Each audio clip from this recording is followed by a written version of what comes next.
All right, friends. So thank you all for joining. Get a little bit of the outside. We see here I'm in the main sanctuary because they were having class in the lobby. Rhonda Stock is here in person, and those who were able to joining us online. The series for the high holidays this year is called Cheshbon Nefesh. Cheshbon Nefesh. Anybody know what Cheshbon Nefesh means? Yeah, Vivian, yeah. what does it mean? The 1 second, Stuart. Just a minute, Stuart. What did you say, Vivian? cheshbon is like an arithmetic when you add things up. When your soul Reckoning. has to How about add up reckoning? what happened, what the total is, and therefore respond to that. Do you think it's a reckoning? Would that be the right word? Yeah, yeah. Reckoning. Yeah, Mhm. maybe. I don't know, because you were talking about arithmetic.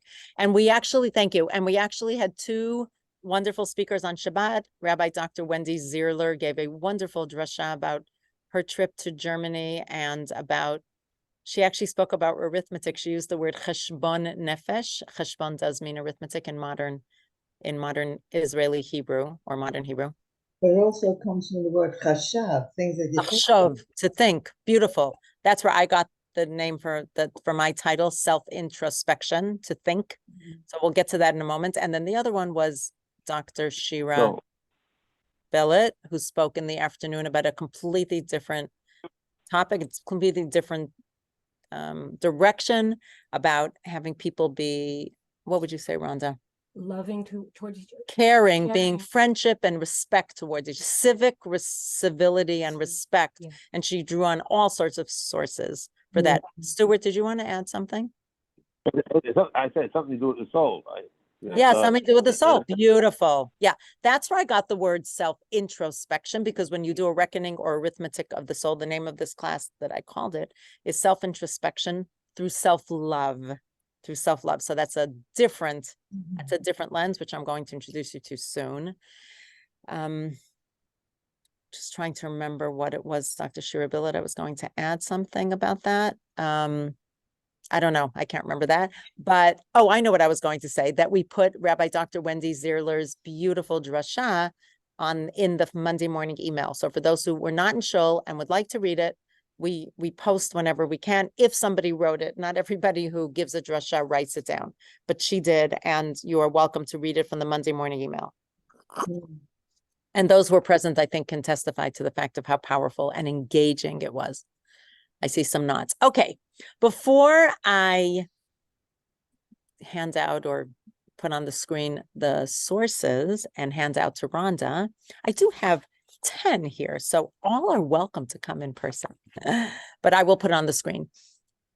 I want to ask, when I say, and I know I called it self-introspection through self-love, I get that, and we're going to talk about that, but I want to first hear from people in the room or people in the Zoom room. When you hear cheshbon nefesh, or when you hear self-introspection, or when you think of the days of awe, high holidays, I would like to know what, and please be honest, don't, you can speak about the topic that I chose, but please just be honest about how you approach the Yamim Noraim. Nora in Hebrew means either awesome, fearful, terrible. Awesome is a word that I like to use because Nora has yirah in it, which is an awe and fear of God, but fear is not a great word in English because that's very negative. So I like to use the word awe. But I'm not sure everybody in this group or who will be watching or listening to this class online afterwards, if that's how other people, how do you approach Yamim Noraim, whether it's from your childhood or from today, or I would love for people to share like a minute for each person. Joni, please.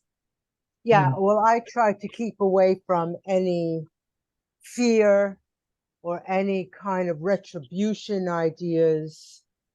I don't think those are real. I don't think that's how God operates. And I'm trying to, clean that out of myself. But is that, so I want to go back to before you were trying to. So it sounds like at some point in your life, you did hear that or feel that. Would you say that's true? I don't think that it ever sat comfortably with me since I've been about tshuva.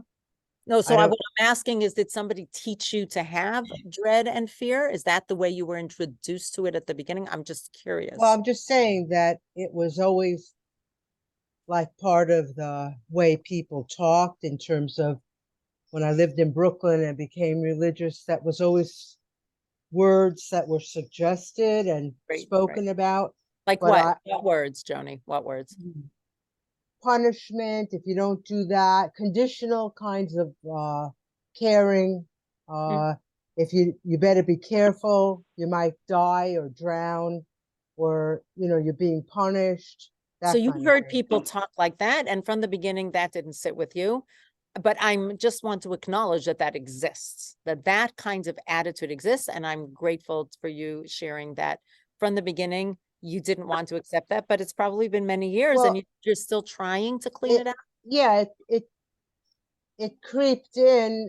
I mean, I was wondering, am I being punished? I wrestled with it. I God wrestled with it. Nice. But now more than ever, because I'm involved in a form of therapy that is very much sort of spiritual as well, that I don't believe in, I believe that we suffer, but not because of punishment, because Okay, wait, no, enough. yeah. That's good. That's perfect. That's what I wanted to hear. Would somebody else like to share a minute or two of how you approach or how you tried to change your approach to the Yamim Noraim? Thank you, Joan. Vivian. Yeah. So what I remember about Cheshbon Nefesh is more of an adult. I don't think it was really so important when I was a child. But as an adult, I always think about Cheshbon Nefesh and how I have related to other people. Well, was I caring enough? Did I help enough? Did I support people enough? Did I thank Nice. them enough? Nice. The things that I did. So this is Ben Adam Lachavero, between one person and another person. That's the most important. Yes. And what emotions, if I can ask the Chazot, I want to push a little bit here. What emotions, if you could just name some emotions that go along for you with the Yamim Noraim? Some of the emotions were that I was not satisfied with what I did. I felt bad. And I said, okay, I got to do cheshbon So it nefesh spurred you to do next better? time. I have to improve myself in some way in Okay, order to engage people, in order to help great. them. So would you say, are you talking about regret, disappointment? What the terms would you use? I would say a whole bunch of them: regret and disappointment, not being happy with what I did, and saying, well, I could have done a lot better, and I'm going to decide to do better next time, Okay. for the next So it year. sounds like it was actually the way you do it or the way you approach it, it allows you to move forward. It doesn't pull you back to okay, great, thank you. Just going Stuart, forward, I but think I want to say making yes, something. Stuart, what did Okay. you want to ask? 1 second. Yeah, What I did you can't want to change start? Wait. 2 people are speaking, one at a time. Vivian, do you have anything else to add, or are we moving on? Okay. Are you finished, or did you want to add? I Is that, just want to say that I always felt I could do better, yeah, and I right, look to the future to do right, better. right. We said that. Good, perfect. Stuart, do you want to add a thought? Yes. I feel I'm representing my parents, and my father was actually physically tortured. A Jewish doctor had him take. Excuse me. With operation with cancer. I told him don't do it. Wait, Stuart, that wasn't my question. No, but Stuart, can I just stop you for a minute? Stuart, wait. Yeah. The question was, I'm sorry. I said that wasn't exactly my question. My question was, how do you fear of God. Fear of God. Fear of God. Fear of God. Thank you. Fear of God. And the word fear, does that echo strongly fear? What else would you say? Yeah, but of course, because all the people that all the people that all those devout people were killed, and he's sorry. I said, why don't we sorry? Keep them alive. That's what I wanted. I'm representing the parents. I wanted more important than that. I always laugh at Tu B'Av 2 days after Tisha B'Av. Wait, All of a no, sudden no, you're going, no, Stuart, I don't want to go No, into. I'm saying why I wanted I didn't want to fear. Well, why do you have to fear God? If you believe in God, we do the right things. You won't have to fear. You won't have to fear Him. Okay. You believe in the right Okay. things. Okay, so you, Right? yeah, so what I understand, you're saying you have a fear of retribution, or that God gives, deals Yeah. out, and depending on how you act. So the word fear is what's strong for you. Okay, great. I want to move on. Anybody have one more thought to add to that before we move on? How you approach the Yamim Noraim. Okay. So as I said before, we call this class self-introspection, cheshbon nefesh, through self-love. And I'm going to hand out to Rhonda. I'm going to put the source. I can put also the link to the source in the chat. Is that helpful to people, or is it enough to put it on the screen? Yeah, screen is fine. Screen is good? Okay. Mhm. Just a moment, friends. A little, just a moment of patience.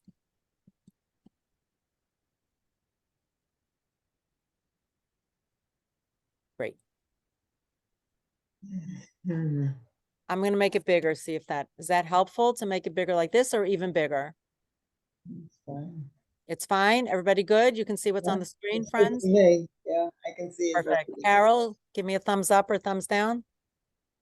Thumbs up. Take it. Okay. Excellent. I know, Stuart. I'm going to read it out loud. Don't worry. Okay.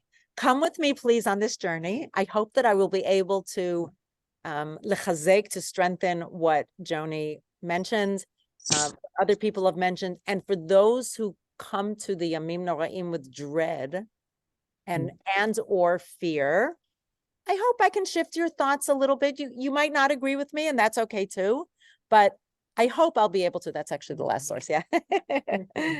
Okay, great. So I want to go through these sources that I have pulled together, that each and every source speaks to me personally, and to me speaks about a warm and loving way of addressing ourselves, even as we do self-introspection, because the guilt, the shame, the negative emotions that we often feel, I don't think they're helpful in my mind. They, as Vivian was saying, it actually spurs her on to looking forward, but I didn't hear those emotions. I heard disappointment, regret, and that is still, I would say, in a healthier range, which can spur us on to forward looking. And how much time do we dwell on ourselves and feel bad about ourselves? So let's start with this halacha yomit. The Rav Avad Yosef, I mean, he's not alive anymore, a great scholar, and he put out a daily halacha. I want to quote this one.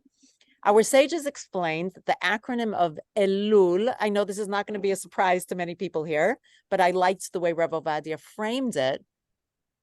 Elul in Hebrew is Aleph, Lamed, Vav, Lamed. And we are now in the month of Elul, which is the month that leads up to Rosh Hashanah and Yom Kippur. So I would imagine that however we look at Elul as our journey of self-introspection, of cheshbon nefesh, that however we are able to interpret where we should be in Elul, that, to me at least, is our preparation for the Yamim Noraim. Ani lidodi v'dodili. Now, truthfully, there are many different acronyms that were given to Elul. Anybody who could find, almost it feels like 4 words that used Aleph, Lamed, Vav, Lamed. Those 4 words were adapted for Elul, and we can learn beautiful things. And I've spoken about that in the past because I think it's actually very sweet and cool to find different acronyms, different words that fill this acronym. But the most famous of all of them, we could just stop here. Ani lidodi v'dodili. This is a quote from Shir Hashirim, Song of Songs, which we actually read on Pesach. We don't read it on Sukkot or Rosh Hashanah. And it means, so dodi means my uncle, but it really means my beloved, because it comes from the word of love. There's love, not ahava, that's not the word. It's beloved. Ani lidodi v'dodili. And that is the most famous way to look at the month of Elul. So if I am to my beloved and my beloved is to me or is mine, dodili is for me or mine, it's hard. It's often hard to translate in English. This is Rav Ovadia Yosef speaking. Who is my beloved? God. Who am I? Israel. I am to the one who loves me, and the one who loves me is to me. We have a loving relationship. So if we have this fear and dread of God, that doesn't feel like a healthy relationship with our beloveds. Let's imagine, you can't see, but Rhonda's nodding. Thank you, Rhonda, for that feedback. Imagine a loving relationship, whether it is a spouse or a parent or a sibling or a child or even a friend, because you can have love between friends as well, really warm love. But if we had fear and dread that they would respond in a certain way, that they would be punitive, that they would look at us differently, how would that cast its shadow? What would that feel like? How could we be, I am to my beloved and beloved to me? How could we be the beloved with God if we also have this fear and dread? It doesn't, to me, these don't work well together. Now, we could be worried about disappointing. I think that's fair. I think that a very basic tenet of a loving relationship, I'm not exactly talking about a parent and child, that's a little different, but most relationships, there is generally a feeling of respect for the other person, of caring, of respect. You don't want to disappoint the other person, usually, maybe not always. So I can imagine we don't want to disappoint ourselves. We don't want to disappoint God. That's okay. And I love that, Vivian, thank you. Totally didn't plant her and totally, really is giving me the words that I was looking for, but I would have used them anyway. But I appreciate what, and by the way, Stuart, the fact that you said fear of God, that is totally legitimate. I don't want to tell anybody that it's not legitimate. I feel differently, and I'm trying to shift, or I'm working on shifting people's perspective, even if it's only an iota, even only a little bit. Can I add something? Short. May I add something? Short and short. I told her my wife and my parents. I saw how much they suffered, and I love them, and that's I represent them, and I see if I hear that, but does that have to do with I didn't self? I like the way how they ended up. Stuart, I hear that. I totally hear that. I just want to stick to our topic, which is about self-introspection through self-love. That is. Yeah, I mean, just a second. What can I do to help them? I always wanted to. Oh, what does that? Oh, I see. That's your self-introspection. So here's what I want to invite. Wait, 1 second. So here's what I want to invite you, Stuart. I want you to keep that thought in mind. Thank you for sharing that. That's part of your self-introspection, just like Vivian shared how she is with other people. That's what's important to you. 1 second, Stuart, just a minute. Give me a moment to finish my thought. So I want to invite you to think about how you can think about how you were able to help them and still keep in mind self-love. You don't have to give an answer now. I just want you to keep that in mind as we go through the sources. In the month of Elul, I'm continuing to read. This verse is fulfilled. Ani ledodi v'dodi li. I am to my beloved is mine. Or I am my beloved's and my beloved is mine. God, Israel, us. We are for God and God is for us, meaning that there is a special closeness between Israel and God during these days. So that is a very common, very accepted tenet. I understand that I want to move from love between us and God to self-love. In other words, understanding that we shouldn't pull ourselves down. But I want to say from the beginning, we are worried about disappointing God, or we have shame about God. But if God always loves us, can that teach us to keep in the picture self-love? That's what I would like people to keep in mind as we go through. Rhonda has something to say. Just a moment. I was thinking that if God always loves us, then we still need to try to better ourselves and do what we can, do the best we can, and that's not always possible. I mean, how do you connect love and not doing our best? I'm not following your connection. Why would God continue to love me all the time if I don't say a certain bracha every time I go to the bathroom, for example, or things like that? So thank you. So Rhonda is saying, it's an interesting question. Why does God love us even if we don't fulfill all the mitzvot? And we should, but we don't. And we know we should, but we don't. Anybody want to weigh in on that? Why would God continue to love us? Think about it for a moment.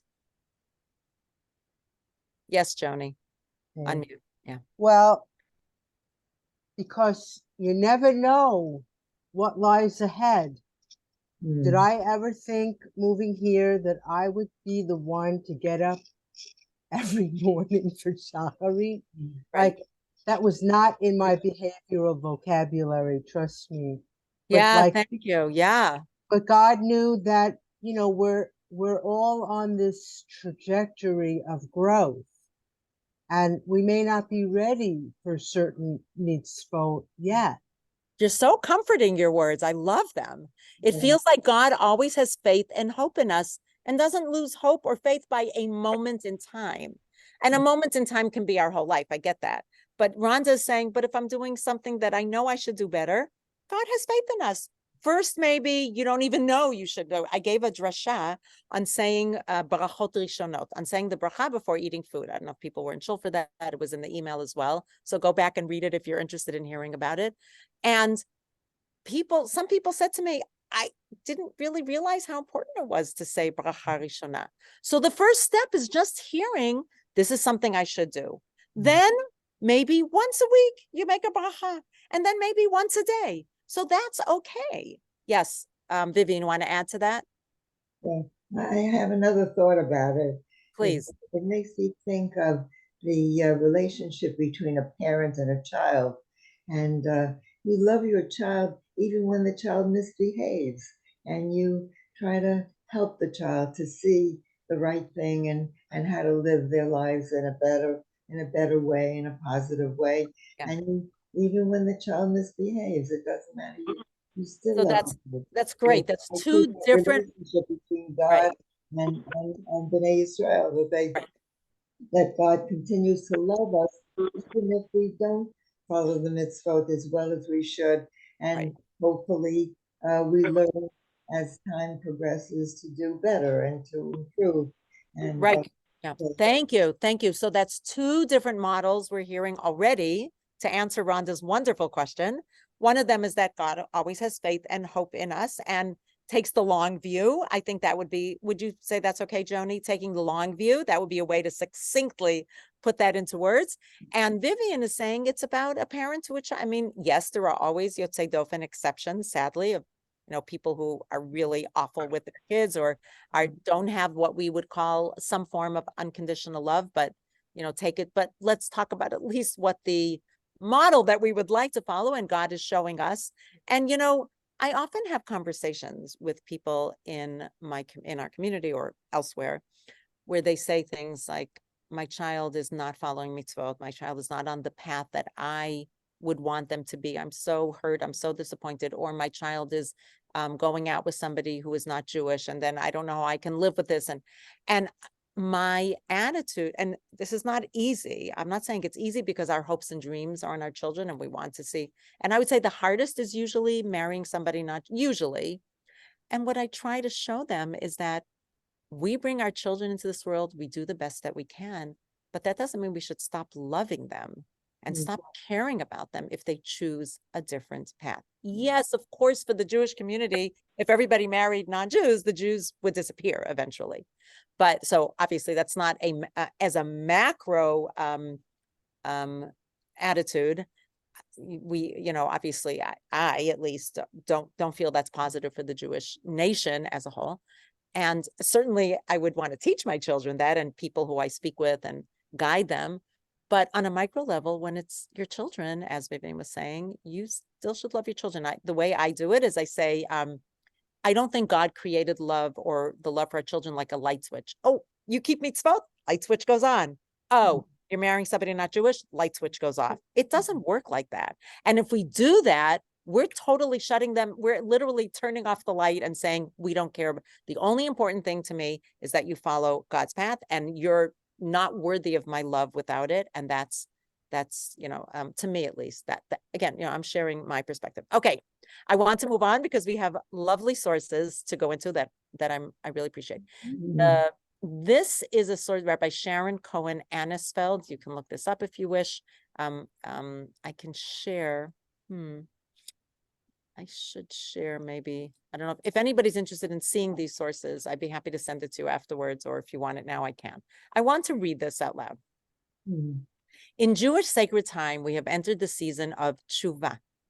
Often translated as repentance, tshuva comes from the Hebrew root meaning to return.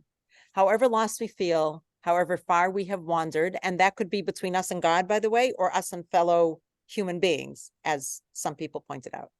However far we have wandered, there is a way back. And that goes to what Joni said also. There's always a way back. There's a journey. It is possible to find our way home to God, to ourselves, to one another. At the heart of this season, then, is both a summons and an embrace. The period of tshuva begins in earnest with the start of the Hebrew month of Elul. Elul provides us with a preparatory period of personal and communal soul searching. Love that. Leading up to Rosh Hashanah and Yom Kippur. By the way, talking about communal soul searching, there are people speaking this Shabbat about volunteering, and everybody generally has a way they can volunteer, or more than one, and we offer a myriad of ways. The Hebrew name of the month is understood as an acronym from the verse, as we said, Ani l'dodi v'dodi li, I am my beloved's, my beloved is mine. In other words, we're invited to begin the process of tshuva, not from a place of shame, but from a place of love. I love this sentence. It's so clear. She's saying, wait a minute, Ani l'dodi v'dodi li. So if tshuva coincides with Elul, and Elul is Ani l'dodi v'dodi li, which is written in Shir HaShirim, then where did we get shame here? This is no small thing. The very call to introspection for so many of us is experienced as a call to self-criticism, self-doubt, and self-blame. So self-criticism might be okay, going along with self-introspection. The question is, where does it bring us to? These are natural and at times important impulses. That's true. I know that I heard someone who reached out to tell me that. It makes me feel bad. I'm so sorry I did it. And that was correct to reach out and tell me that.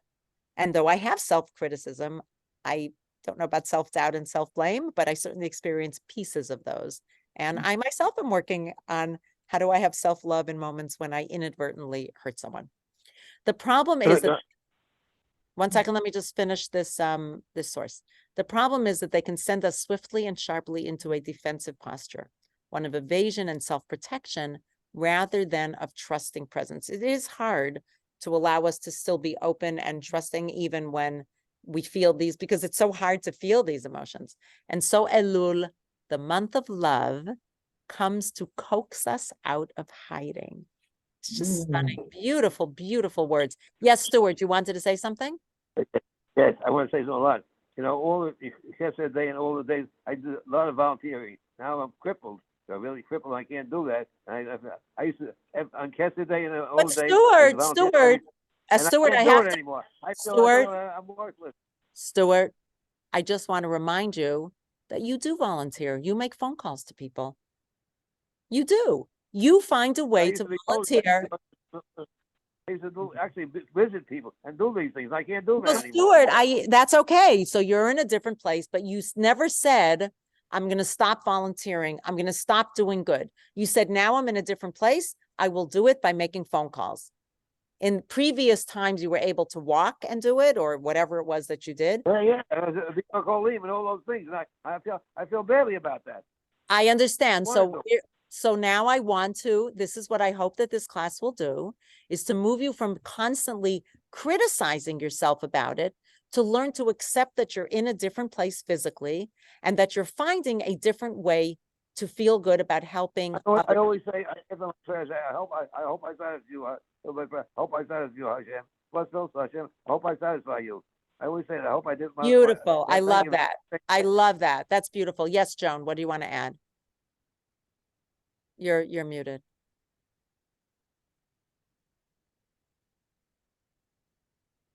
A friend of mine suggested instead of clapping for Al Khay, that you like massage.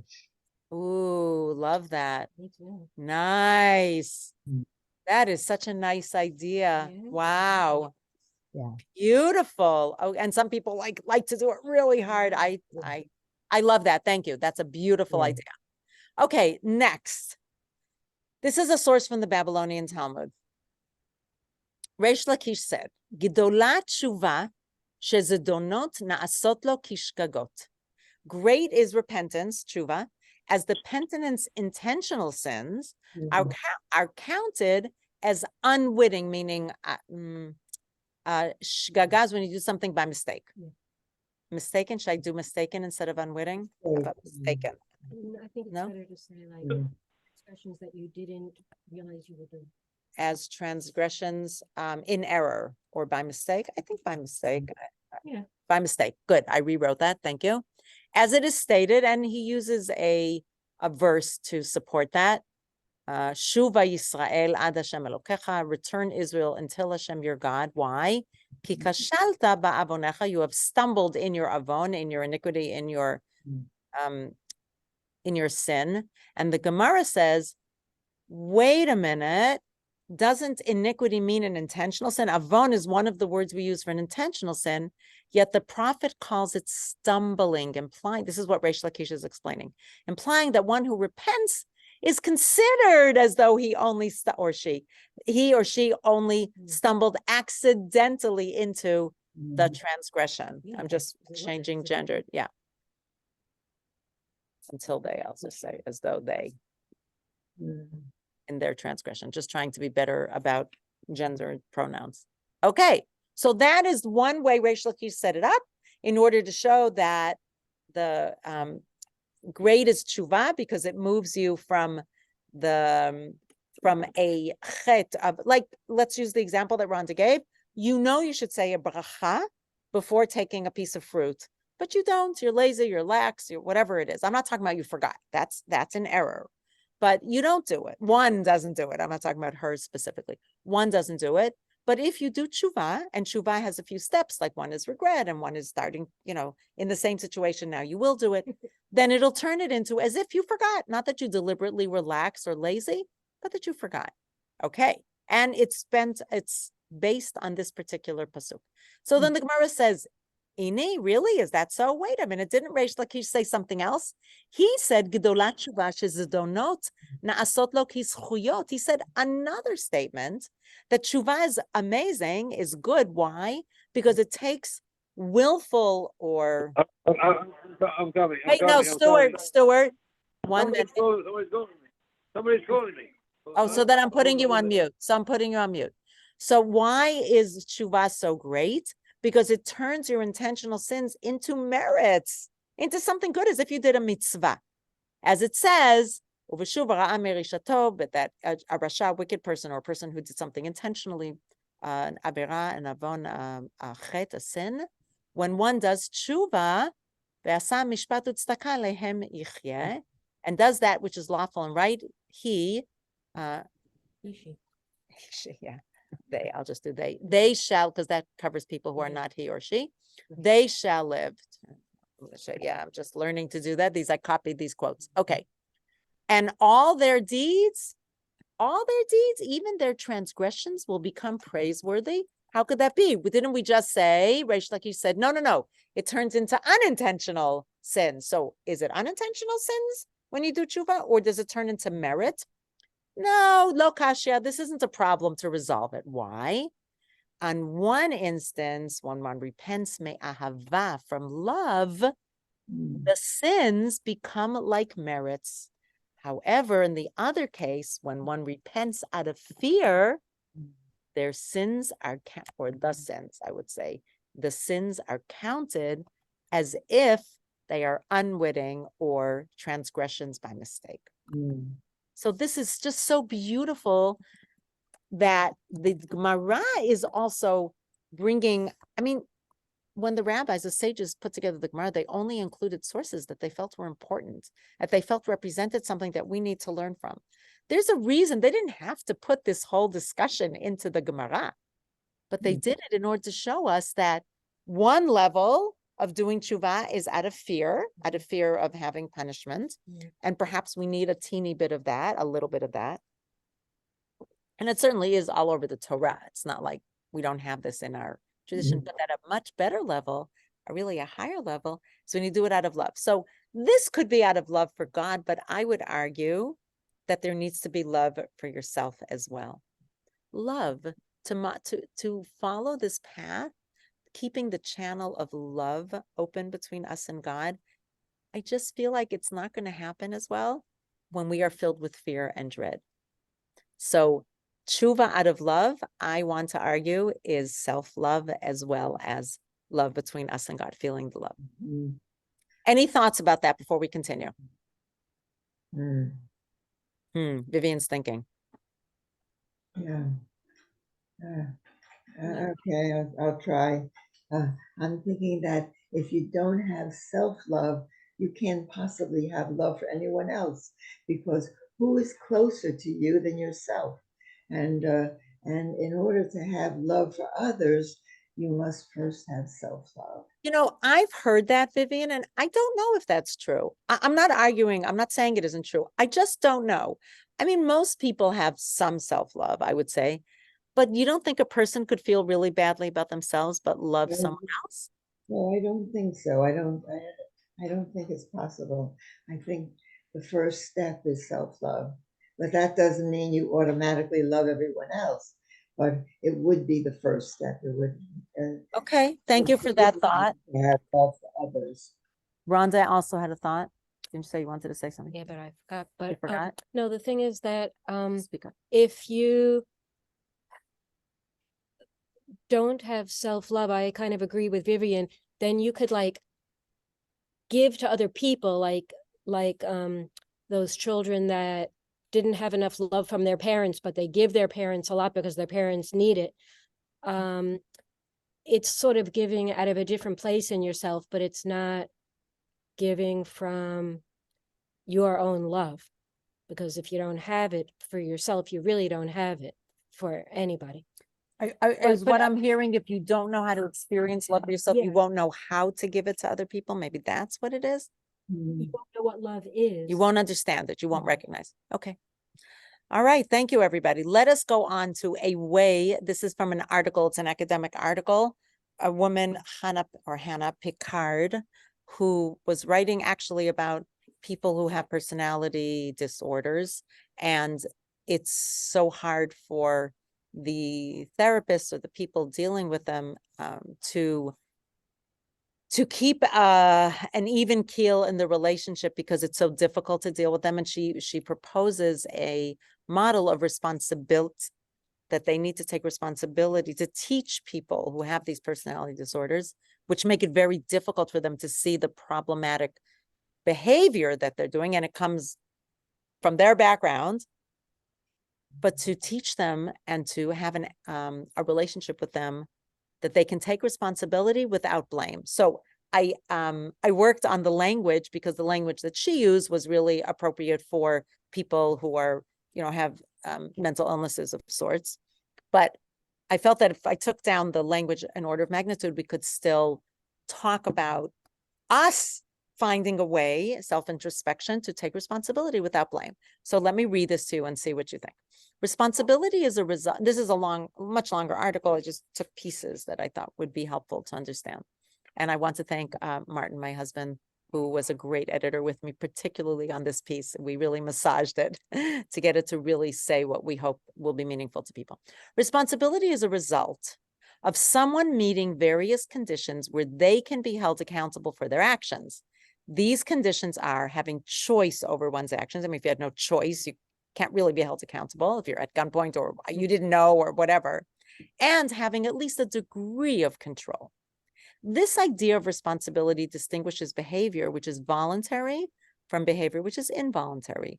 So long as we are conscious, sane, and know what we are doing, we are then responsible for our behavior. So that has to do with what some people have mentioned here about self-introspection, looking back, taking responsibility for things that we did that we're not comfortable with, that hurt someone or that we feel did not add up or did not reach the level that we wanted or that we'd like to do better on. So that's responsibility. And that still stands. In no way am I saying that self-introspection through self-love gets rid of the need for responsibility. I want to make that clear. Mm-hmm. Blame, which so often comes and then ends up pulling us down. And if you remember what this rabbi said, that it can lead you to self-criticism, self-doubt, and self-blame. Mm-hmm.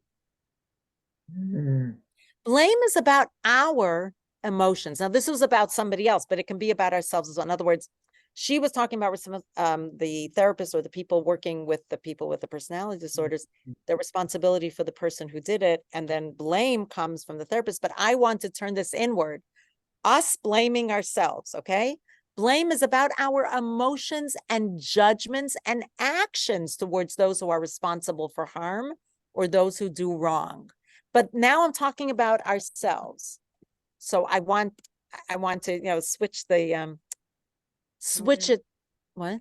Pronouns. Right. Switch the pronouns, like understand that I'm talking about us taking responsibility for our actions and then us blaming ourselves for these actions. So they're all about ourselves.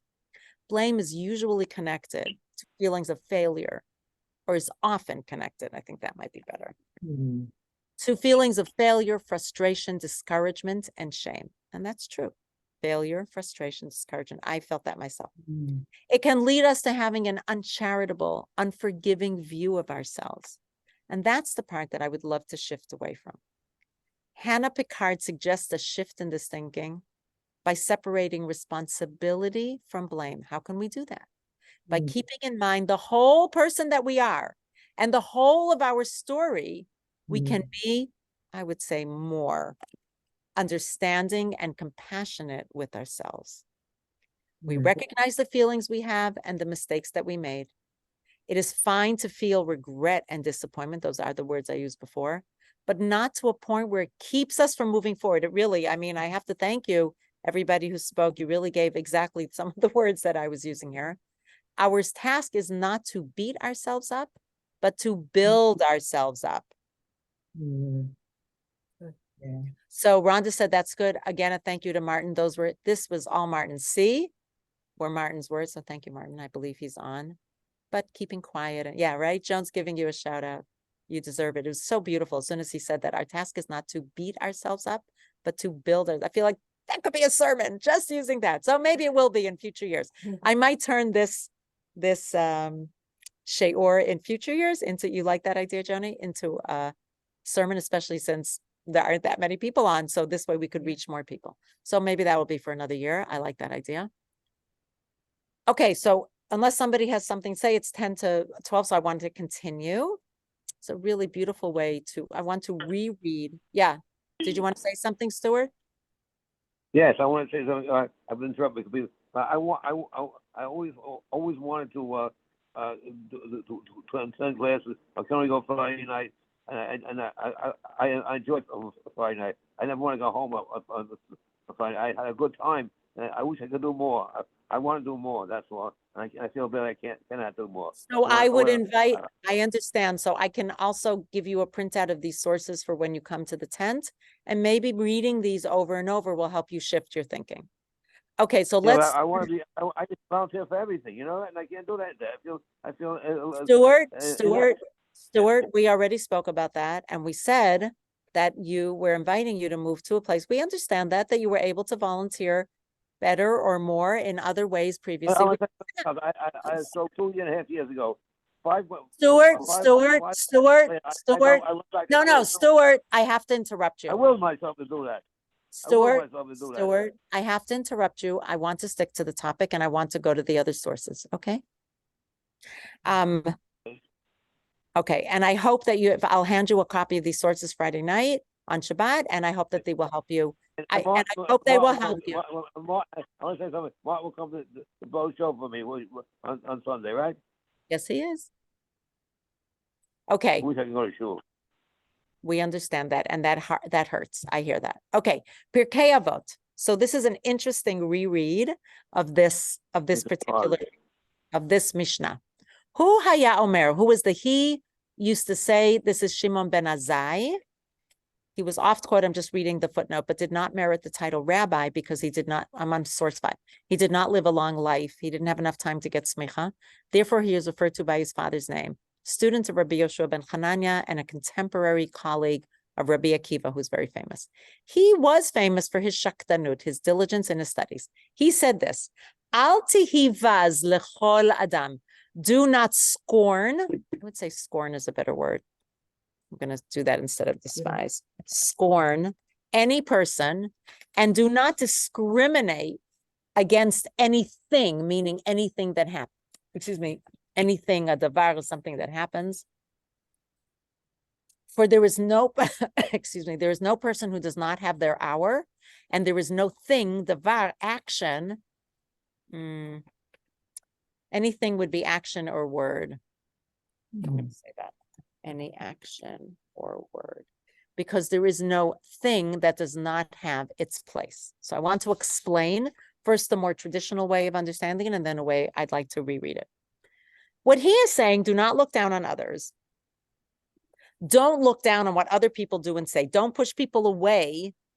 And when they say something that maybe you don't agree with, we have to be much more careful about how we respond, and not to push it away immediately. That really makes the other person feel bad. And I'm talking about myself as well. I'm guilty of this as well.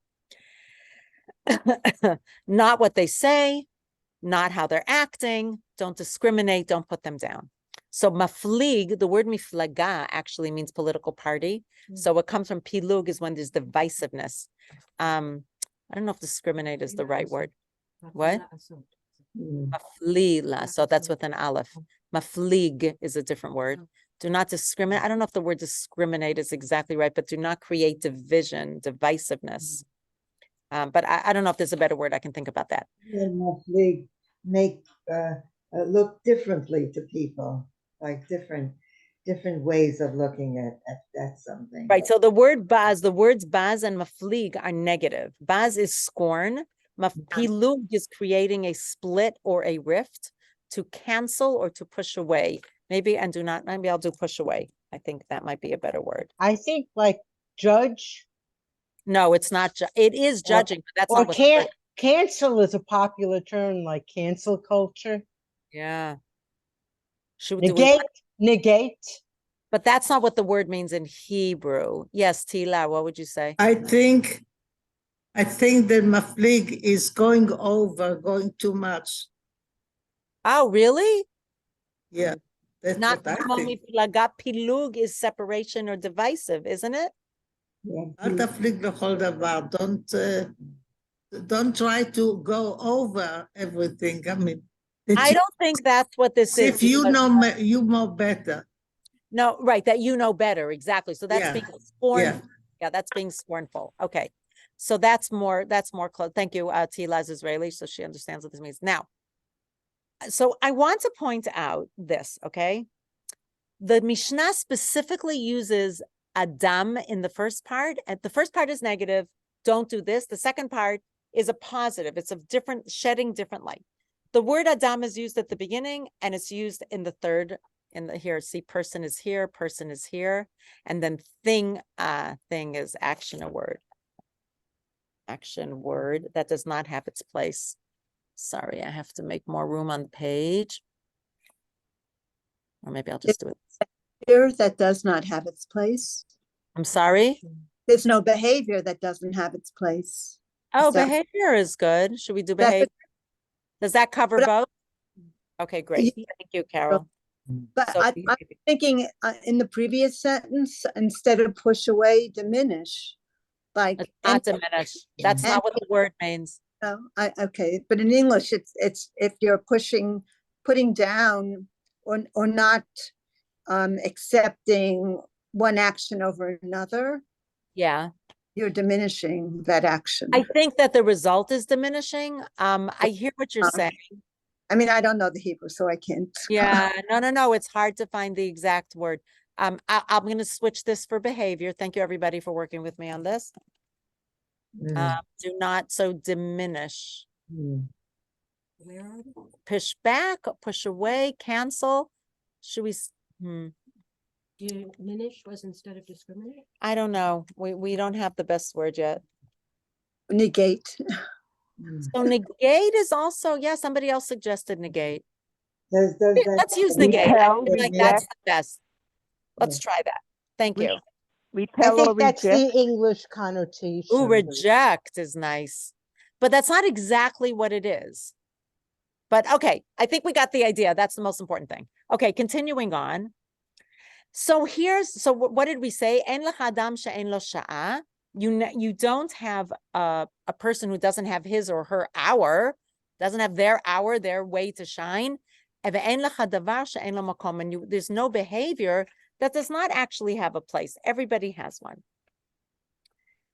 So what it says, so the first way of understanding it is that there is every person has their sha'ah at a certain point in time that they can shine, they can do something, and something that they do also, they all have a place in this world. But a more expansive way of looking at this Mishnah is noticing that the word lecha is extraneous. Ein lecha, you don't have. Actually, it would be a better way to translate. It's just very hard to translate into English, so I know the Hebrew. You don't have a person who doesn't have an hour. You don't have a person who doesn't, a thing that doesn't have a place or behavior. If we took out the word lecha, it would read exactly the same. Ein adam, there is no person who doesn't have their hour. There is no behavior that doesn't have their place. But what does it mean, en lecha, that you don't have? So that's the introspection part. No, it's not about God. Okay. This Is about that the introspection part? So I would argue the first way of looking at it, Carol, is about another person, that you should never look at a person that way. You should never look at behavior being scornful, that you should understand that every person has worth. But I want to say and argue for the purposes of this class that if every person has their place and every person has their worth in every behavior, then you do as well. And you should not be scornful of yourself. And you should not be scornful and push away your behavior and think badly and put yourself down the same way you shouldn't do it for anybody else. Yeah, I skipped over that step. I went straight to your bottom line. Oh, no, that's totally fine. What do you mean my bottom line? But What do you mean, Carol? because the bottom line is it applies to yourself. Yes. But you're accepting other people's behavior, but then you also have to accept your own behavior and not give yourself. Right, we can be sometimes the most critical of ourselves. Yes. And that might go a little bit, that would speak to me about what Vivian said. Let's practice it on ourselves and not just on other people. Maybe it'll help us be even more forgiving to other people, or maybe the opposite. I don't know. Or maybe we can remind ourselves, wait a minute, we're good about being forgiving for other people, but we're not so good about ourselves. So it could work in both directions. But it's nice to read this into a Mishnah. It's a different way of looking at this Mishnah. Okay, one last idea. Parashat Nitzavim, which we'll be reading this Shabbat. You are standing here today. So this, we always read it before Rosh Hashanah. Atem Nitzavim, you, Moshe is speaking to Bnei Israel, to the children of Israel. You are standing today, all of you, before the Lord your God, the heads of your tribes, your elders, your officials, the men, or I would say people of Israel, but in Hebrew it says men, your little ones, your wives, but I would argue, I would reread that as spouses, and the stranger within your camp, from the one who chops your wood to the one who draws your water, so that you should enter into the covenant of the Lord your God, into God's oath, which your God is making with you today, or cutting a treaty with you today. So one way of understanding, the more pshat way, the simple way, is that we're gathering everybody, the heads, the honorable people, the dignitaries, the officials, all the way to the perhaps opposite ends of society, socioeconomic, the people who do more menial labor, and everybody in between. And we're gathering everybody together. And there's actually a beautiful midrash that says we are so much stronger when we are together. And the midrash says that even a child can break a reed, R-E-E-D. But if you have a bundle of reeds, even a strong person cannot break it. So we are stronger together. But there's a midrashic, a Hasidic interpretation that I love. And it says, don't look at it as plural, look at it as singular. Atem means each and every one of you. And in each and every one of us, we have moments where we are Rashim, we are heads, we are Skenim, we are elders, we have knowledge. Sometimes we're officials. And sometimes we feel like outsiders or strangers because of the way we acted, or we're made to feel that way. And sometimes we can do the most menial things. We can be at the other end where we are the water carriers. I'm talking about socioeconomic, but this is representing that we feel good about ourselves, and maybe we don't feel good about ourselves. And the Hasidic interpretation says, bring all of yourself. And only when you bring all of yourself, and remember, Anila Dodi V'Dodi, God loves us, even and perhaps especially when we bring all of ourselves before God. Mhm. with love. I just want to conclude with this beautiful, beautiful song. And everlasting love, I have loved you. For this, I have drawn you with love. This is about God, but it can be about any love, and it can be about self-love. But if God is an everlasting love, I think we deserve to have an everlasting love for ourselves. The mountains will crumble, the hillside will fade away, but my love for you will not end. Everybody who wants to sing with me, you have to mute, except for Rhonda. Ve'ahavat olam ahavtich. Sorry, I have to change something, and then I'll put the source back just a moment to change a setting. Al ken meshachti chesed ve'ahavat olam ahavtich. Al ken meshachti chesed heharim yamushu ve'hagevaot תמותנה וחסדי מאיתך לא ימוש. ההרים ימושו והגבעות תמותנה וחסדי מאיתך לא ימוש. An everlasting love, I have loved you.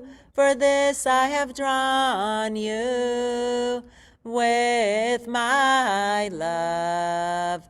An everlasting love, I have loved you. For this I have drawn you with my love. The mountains will crumble and the hillside will fade away, but my love for you will not end. The mountains will crumble and the hillside will fade away, but my love for you will not end. An everlasting love. That's beautiful. Thank you, friends. Yes, Joan? Yeah. Can you please put that handout into the chat so we can download it? That's beautiful. Not so bad, everybody. I'm sorry. What did you say, Vivian? I didn't hear you. In the chat. Thank you.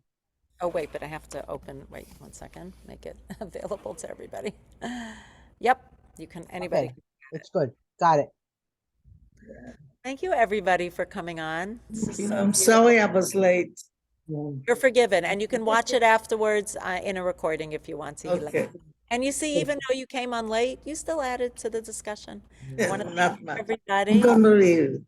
It's I okay. couldn't make it. Was a very Rhonda says, have You know- compassion and love for yourself for coming on late. Yes, Stuart. There's one thing I ever did in my life is getting you back to the shul. I'm glad I've ever. That's the best I thing have ever did in my life. tremendous love for you for that. Thank you, Stuart. I love that. Yes, he did. He really advocated for me. It's very special for me. beautiful.